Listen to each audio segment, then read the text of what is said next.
Now, sources tell CNBC-TV18 that trade ministers of India and the EU will hold talks within days over a free trade agreement between the two parties. Parikshit Luthra is joining in with us to give us more details on this one. Parikshit. US reciprocal tariffs will have a knock-off effect on India-EU FTA talks. Sources say Commerce Minister Piyush Goyal and his counterpart, EU Trade Commissioner Maros Sefcovic, are going to talk again very soon. The tariffs imposed by United States on both EU and India will accelerate efforts to conclude an FTA by the end of 2025. Sources also add that India is very keen to have an FTA by the end of this year. We learned that EU companies are very keen on investing in India, but technical barriers are holding them back.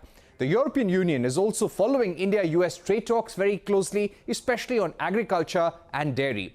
Reduction of tariffs on cars and components would be one of the central pillars of the trade talks, just the way it is an important part of negotiations between India and the United States. EU is looking for a fully WTO-compliant FTA with India, not a quick fix, and something that will serve the interests of both countries in the long term. Speaking to CNBC-TV18, the European Union ambassador to India has said that reciprocal tariffs strengthen the rationale for an India-EU FTA, and the US tariffs will not define these negotiations. He further said there is determination and high-level political engagement to get an FTA done. EU actually wants to see the fruits of the harvest by end of the year and more progress on the FTA by the next India-EU summit next year. The ambassador, Hervé Delphin, said that while there is good progress, both nations will continue discussing elements of a meaningful trade package.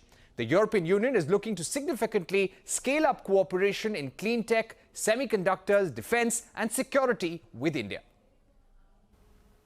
Thank you so much for that, Parikshit. On that note, we're going to slip into a very short break. We'll get you more news and updates on the other side.